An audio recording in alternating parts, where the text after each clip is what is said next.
Assalamualaikum warahmatullahi wabarakatuh.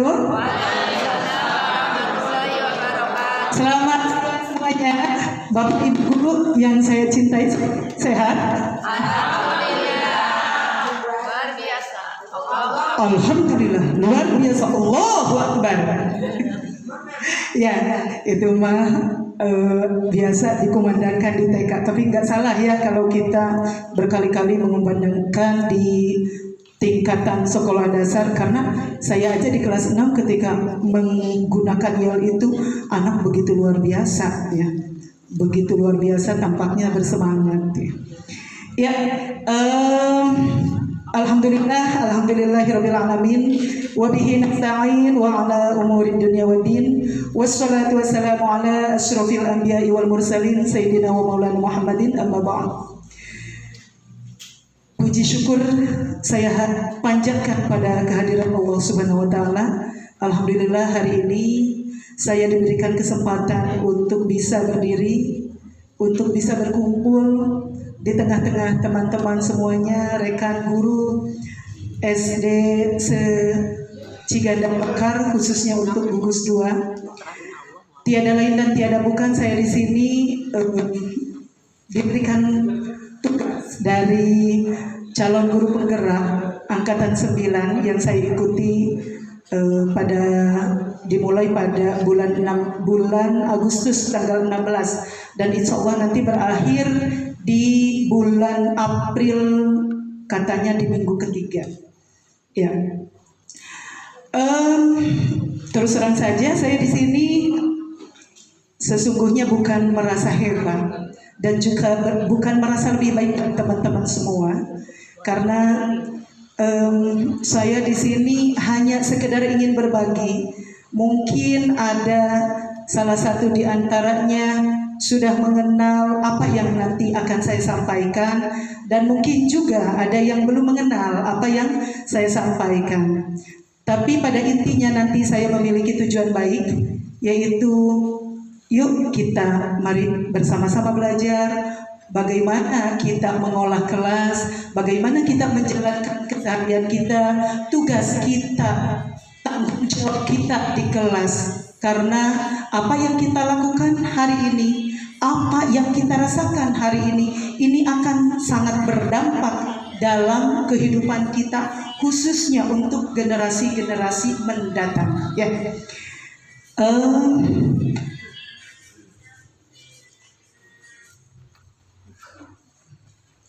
Saya ucapkan terima kasih kepada rekan-rekan guru semuanya yang hari ini berkenan untuk menyempatkan waktunya, tenaganya, materinya untuk bisa menghadiri kegiatan KKG ini yang sebenarnya dilakukan dalam 1 bulan sekali.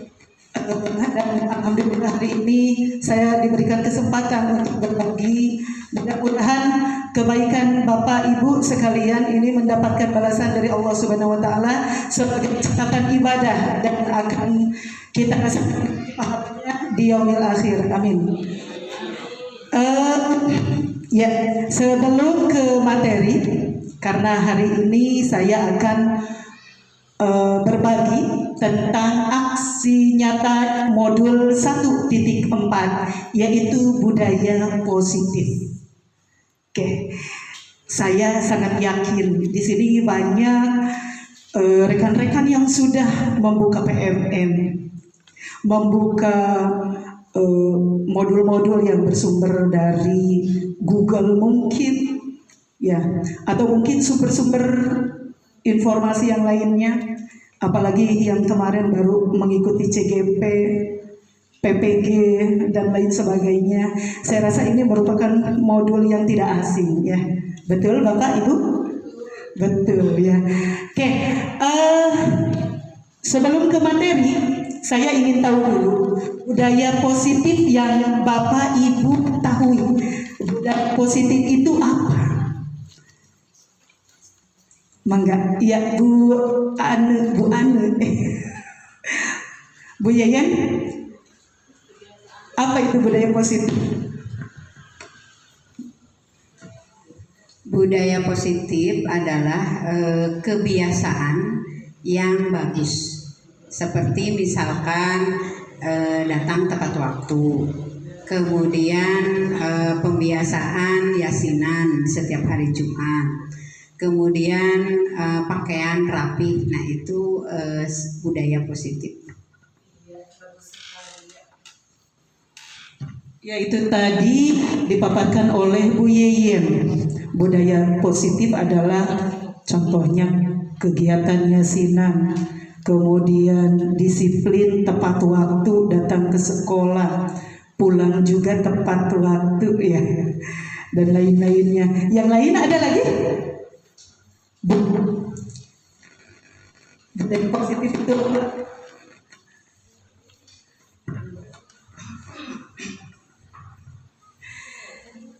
saya coba menjawab ya. Budaya positif itu yaitu semua yang dilakukan atau kegiatan yang dilakukan di sekolah yang kira-kira bisa membuat peserta didik itu menuju ke arah yang baik gitu ya.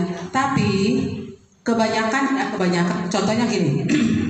Ada kegiatan yasinan, ada kegiatan literasi, ada kegiatan kebersihan. Tapi kebanyakan itu kita tidak belum evaluasi atau melihat hasilnya tuh ada tidak. Jadi hanya sekedar itu yasinan mungkin. Nah, sebaiknya dari semua kegiatan itu ada tujuan dan ada hasil apa gitu. Jadi kita tahu hasil ini hasil dari literasi ini harus dikembangkan di semua sekolah masing-masing. Itu saja mungkin ya, semoga benar. Makasih. Iya, terima kasih Bu Hen. Tadi ada lagi dari teman yang lain? Ada Pak? Iya, boleh. Ini bapak-bapaknya muncul. Jadi budaya positif itu suatu kepribadian yang diulang oleh kita, menciptakan siswa bisa disiplin, dan disitulah budaya yang positifnya. Iya, betul sekali, buat kita semuanya. Ya. Tadi diungkapkan bahwasanya budaya positif adalah segala sesuatu yang memang diyakini betul, diyakini baik dan bisa menunjang untuk pembentukan pribadi yang nantinya ke depannya itu diupayakan bisa menunjang tujuan pembelajaran. Sebagaimana yang sudah kita ketahui bahwasanya paradigma baru pembelajaran hari ini itu sedikit berbeda dengan paradigma yang dimana dulu kebanyakan katanya ya, dan memang saya merasakan sendiri kebanyakan bahwa pendidikan itu berpusat terhadap guru.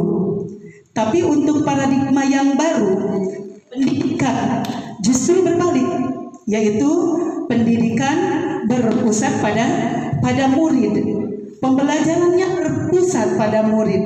Mungkin ada teman-teman yang tahu apa itu pembelajaran berpusat pada murid dan pembelajaran yang berpusat pada guru. Saya tentunya tahu bahwa teman-teman semuanya sudah membaca sebelumnya dan sudah mengetahui tentang hal ini. Barangkali ada yang ingin menyampaikan apa perbedaan pembelajaran yang berpusat pada murid dan pembelajaran yang berpusat pada murid.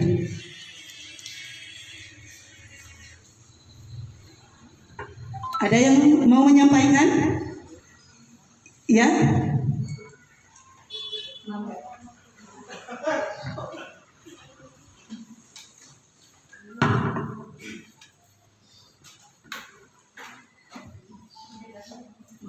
Assalamualaikum warahmatullahi wabarakatuh.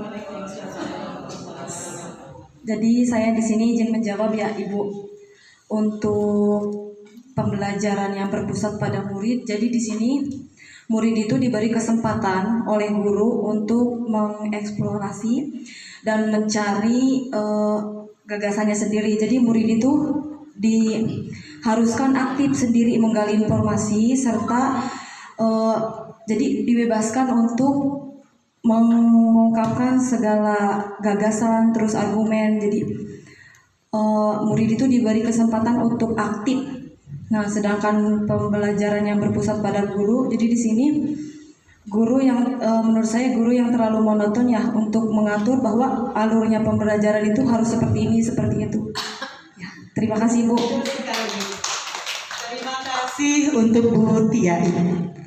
Ya, kita sama-sama satu circle. Jangan body shaming kata. Ya, kita ke layar yang saya siapkan di sini. Latar belakang adanya diseminasi budaya positif. Di sini Ki Hajar Dewantara mengemukakan bahwa tujuan pendidikan adalah proses yang menuntut segala kodrat yang ada pada anak-anak agar mereka dapat mencapai kebahagiaan setinggi-tingginya, baik sebagai manusia maupun sebagai anggota masyarakat. Jadi kita selaku guru di sini jangan lupakan tujuan pendidikan sesungguhnya, yaitu membahagiakan peserta didik kita. Bukan membahagiakan diri kita sebagai seorang guru, tapi membahagiakan peserta didik kita sebagai objek dari pengembangan keilmuan kita.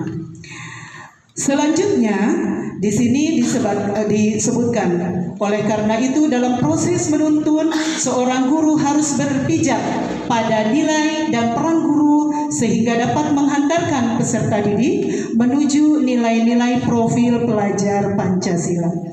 Nah, untuk nilai-nilai profil pelajar Pancasila, walaupun kita tidak mengikuti program calon guru penggerak, saya yakin ini sudah begitu familiar, ya, begitu akrab di telinga kita, apalagi untuk kaum PPG. Kalau dulu waktu saya mengikuti diklat untuk prajab, kemudian untuk kegiatan PLPG dulu ya, kalau sertifikasi itu tidak ada yang disebut dengan profil pelajar Pancasila. Tapi sekarang adanya profil pelajar Pancasila, dan saya yakin semuanya hafal dengan profil pelajar Pancasila ini. Dan lagunya mungkin masih hafal ya? Masih hafal? Ada yang mau ke depan untuk mencoba menyanyikan, memimpin bersama di depan teman-teman semuanya? Waduh, Bu Juju sudah. Tuh, tas katikal ya Bu Juju. Mangga kapayun. Bu Juju.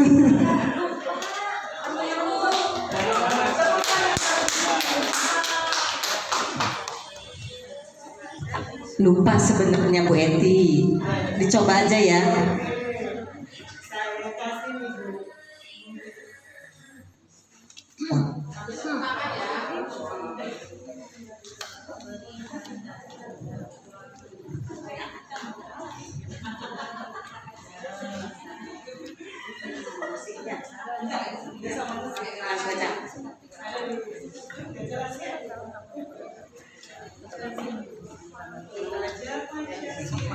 Dicoba ya, lupa-lupa ingat. Ya, kan berdiri dong biar semangat. Ya, semuanya berdiri. Ikutin ya gerakannya. Pelajar Pancasila beriman dan bertakwa pada Tuhan Yang Esa dan berakhlak mulia, berkebinekaan global, gotong royong mandiri, kreatif dan bernalar kritis. Hatur nuhun. Terima kasih Bu Juju, suaranya luar biasa. biasa nyanyi di panggung. Iya, artis kita dari Bunyi Gelis. Terima kasih banyak nih. Ya, tadi adalah profil pelajar Pancasila yang kita biasa dengarkan, yang biasa digaung-gaungkan dalam setiap pertemuan guru-guru dimanapun, dan kita selaku guru dipaksa untuk melaksanakan apa yang tertanam di dalam profil pelajar Pancasila ini. Dan saya yakin karena kita memiliki semangat, memiliki niat yang kuat, memiliki potensi, saya yakin apa yang digagas oleh Ki Hajar Dewantara ini akan mampu dilaksanakan dalam keseharian kita selama minimalnya ketika kita bertugas di dalam kelas. Selanjutnya, aksi nyata yang saya lakukan hari ini memiliki tujuan yang pertama, menerapkan disiplin positif yang merupakan kunci terwujudnya budaya positif. Yang kedua, menumbuhkan motivasi intrinsik atau motivasi dari dalam diri pada diri peserta didik untuk menerapkan nilai-nilai kebijakan. Yang ketiga, membentuk karakter positif pada peserta didik melalui pembiasaan dan keteladanan yang ditunjukkan semua warga sekolah. Dan yang terakhir, mewujudkan merdeka belajar, yaitu dengan diberikannya kesempatan pada peserta didik untuk mengemukakan ide dan gagasannya dalam merumuskan keyakinan kelas yang akan mereka jalankan.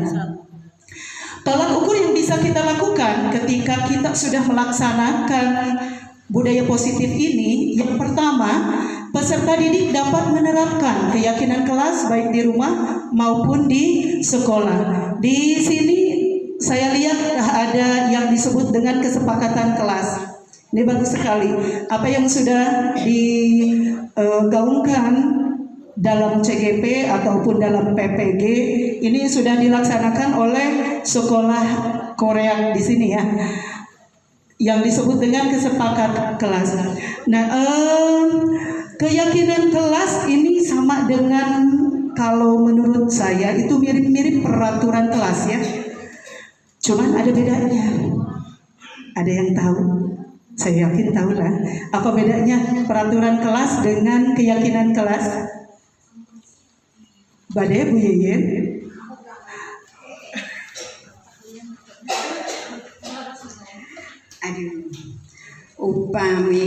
Sunda maaf. Kalau kesepakatan kelas itu, jadi sebelum dimulainya pembelajaran, kita mengajak dulu siswa bagaimana aturan main pembelajaran hari itu atau pembelajaran satu semester. Setelah disetujui, disepakati oleh semuanya, berarti nanti dicatat, dipilih yang tulisannya dengan kata-kata tidak ada kata tidak dan jangan atau kalimat aktif. Nah, kemudian dipangpangkan di depan kelas, itu menjadi peraturan kelas. Iya, terima kasih Bu Yeyen. Ya, dan kesepakatan dengan aturan sedikit berbeda, walaupun pada intinya di dalamnya sama, ditujukan untuk membangun suasana kelas yang nyaman dan aman untuk mendukung tujuan belajar. Ya. Selanjutnya, tolak ukur yang diinginkan dalam karya nyata ini yang kedua, yaitu peserta didik dapat menerapkan keyakinan kelas dengan penuh kesadaran tanpa adanya tekanan, paksaan, hukuman ataupun penghargaan. Yang ketiga, terjalinnya komunikasi dan kolaborasi yang baik antara guru dan peserta didik. Selanjutnya, terciptanya merdeka belajar yang ditandai dengan munculnya keberanian dan rasa percaya diri peserta didik dalam mengemukakan ide dan gagasan untuk merumuskan keyakinan kelas yang akan disepakati dan dijalankan bersama. Jadi, tolak ukur yang bisa kita gunakan sederhananya ketika kita sudah melakukan karya nyata ini, Ini tidak hanya buat CGP, sesungguhnya saya lihat sama dengan PPG ya, sama juga dengan P3K.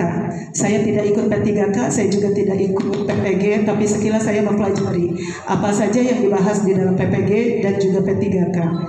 Inti di dalamnya sama, yaitu membangun sebuah komunikasi, sebuah kolaborasi antara siswa dengan guru, dengan seluruh warga sekolah, agar tercipta pembelajaran yang mendewasakan siswa itu sendiri, sehingga siswa tumbuh menjadi pribadi yang mandiri, yang kreatif, yang kritis, dan mampu mencari solusi ketika dia mengalami hal-hal yang memang membutuhkan suatu tindakan langsung.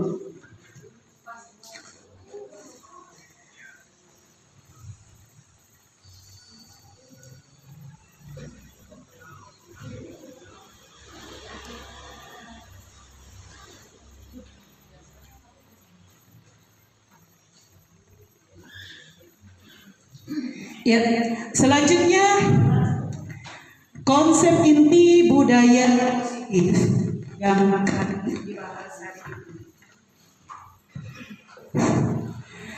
yaitu perubahan paradigma belajar. Yang kedua, disiplin positif. Yang ketiga, motivasi perilaku manusia. Yang keempat, kebutuhan dasar manusia. Yang kelima, posisi kontrol, restitusi. Yang keenam, keyakinan kelas. Dan yang terakhir, segitiga restitusi.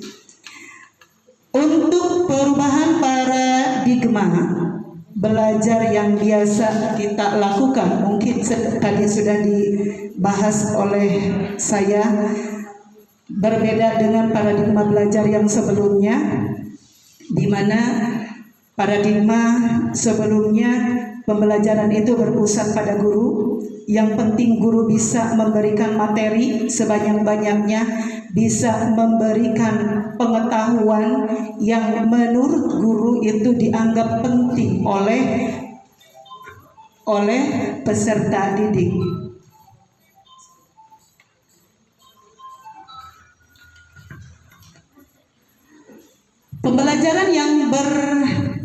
Pembelajaran dengan paradigma baru sekarang, yaitu pembelajaran yang berorientasi pada penguatan kompetensi dan penguatan karakter yang sesuai dengan dimensi profil pelajar Pancasila, dengan memfokuskan peserta didik sebagai pusat dalam kegiatan pembelajaran. Bapak Ibu guru semuanya, kita melihat kelas kita sungguh berbeda. Betul apa betul? Apakah dari 27 siswa yang ada di kelas kita memiliki kesamaan sifat? Kesamaan potensi? Kesamaan karakter? Tidak ya, tentunya semuanya berbeda. Dari mulai A sampai si Z itu semuanya memiliki sifat, karakter, potensi, gaya belajar yang tentunya berbeda semua. Walaupun nanti kita bisa mengeneralkan antara si A sampai si Z ini mungkin bisa dikelompokkan. Oh, ini bisa masuk ke dalam kelas yang baik, ini masuk ke kelompok yang amat baik, ini masuk ke kelompok yang memang kurang mampu. Itu nanti Bapak Ibu sendiri yang menganalisa, mengevaluasi. Nanti apa sebagai kita seorang guru yang harus dilakukan di kelas ini, apa yang bisa kita lakukan? Nah, yang sedang digaungkan untuk kali ini, pembelajaran yang diutamakan adalah pembelajaran dengan diferensiasi murid, yaitu tadi pembelajaran yang berdasarkan pada potensi, keunikan, perbedaan kemampuan, dan gaya belajar dari para siswa.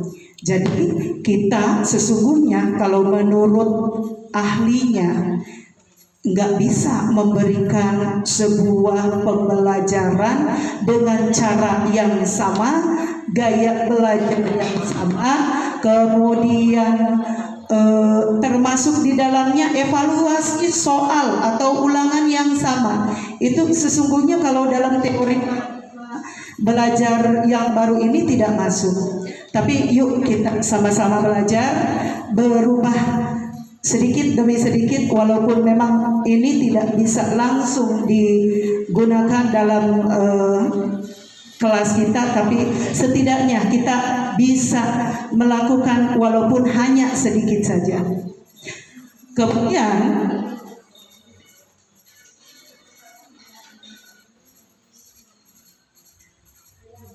budaya positif yang kedua yaitu disiplin positif. Ada yang tahu disiplin itu artinya apa? Apa itu disiplin? Bu Yeyang deui cenah. Anu sanes atuh. Ya. Disiplin itu kalau menurut bahasa itu belajar. Ya. Tadi kalau mau disiplin teh kudu tepat waktu. Sesungguhnya disiplin itu belajar, proses belajar. Ya, disiplin positif tadi disebutkan bahwasanya disiplin positif itu mengaji yasinan setiap hari Jumat, kerja bakti setiap hari Sabtu, piket secara bergiliran. Itu hanyalah contoh-contoh, ya, contoh-contoh dari disiplin positif. Masih banyak lagi contoh-contoh disiplin positif yang bisa kita gali dan bisa kita biasakan pada peserta didik kita. Contohnya apa? Sesuai dengan profil pelajar Pancasila aja. Apa coba? Tadi. Kalau tadi membaca yasinan itu mengimplementasikan profil pelajar Pancasila yang apa? Berakhlak mulia, berketuhanan. Betul. Kemudian yang lainnya yaitu tadi ada piket. Piket ini menunjukkan adanya kegotong royongan, ya. Adanya kegotong royongan yang ditunjukkan oleh siswa.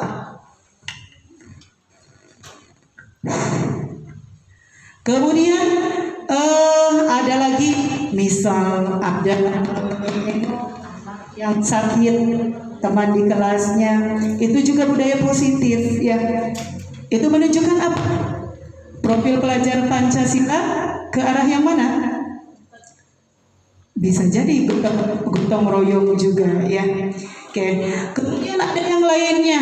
Yang lainnya model di kelas saya di sekolah juga ada pertunjukan tari dan kemudian ada lagi sholawatan, ada lagi puisi, drama. Itu merupakan bagian dari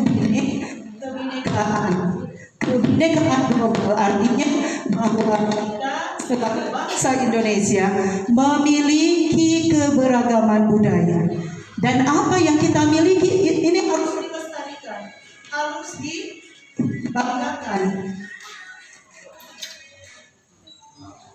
Malum sanes repot abdi jadi.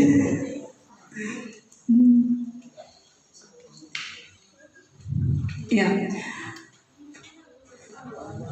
Ya, sebenarnya suatu disiplin positif ini suatu cara penerapan disiplin yang bertujuan untuk menumbuhkan kesadaran serta memberdayakan anak untuk melakukan sesuatu tanpa sogokan, ancaman maupun hukuman yang dalam prakteknya melibatkan komunikasi tentang perilaku yang efektif. Nah, ini penerapannya membutuhkan kesepakatan dan peraturan yang dijalankan dengan konsistensi serta pengendalian emosi yang baik.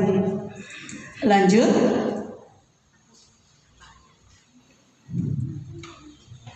Yang selanjutnya disiplin yaitu motivasi perilaku manusia.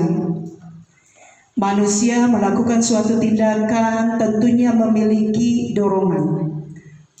Dorongan itu pada umumnya terbagi jadi dua macam ya. Ada yang disebut dengan motivasi intrinsik dan motivasi ekstrinsik. Motivasi intrinsik adalah dorongan dari dalam diri kita.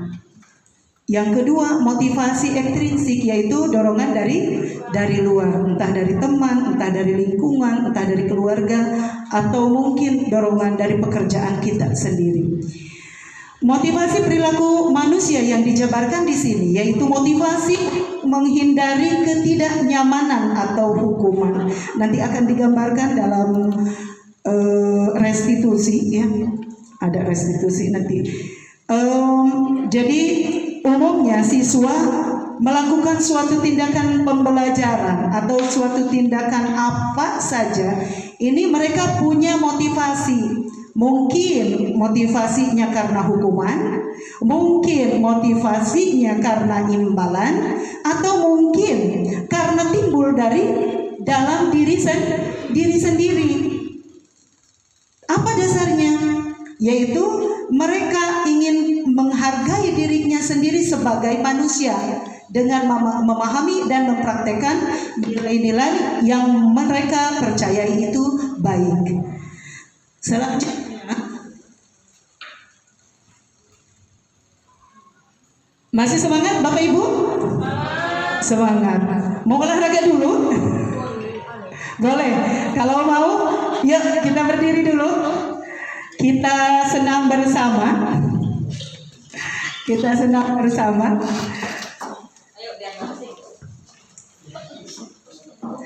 Ada lagu hujan rintik-rintik, turut rintik-rintik. Ya, tapi saya ubah lagunya jadi hujan rintik-rintik. Nah, makanya harus ada pasangannya. Tuh, cari pasangannya. Coba Bapak Ibu membelakangi temannya, membelakangi bukan berhadap-hadapan.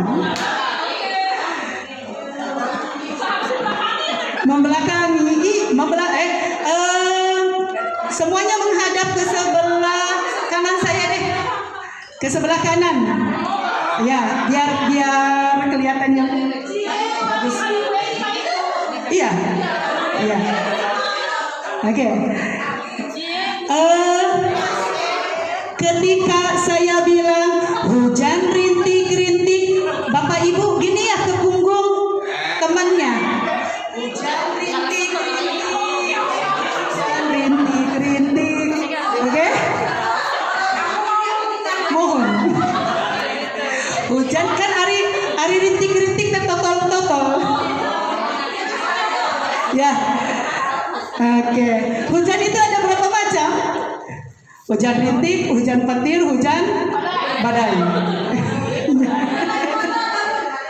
Hujan air mata. Ya, ketika saya bilang hujan rintik-rintik, tangannya sambil gini ke punggung temannya ya. Hujan rintik-rintik, hujan rintik-rintik, hujan rintik-rintik, hujan rintik-rintik, hujan petir, hujan petir, hujan petir, hujan petir, hujan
Soalnya nggak apa-apa.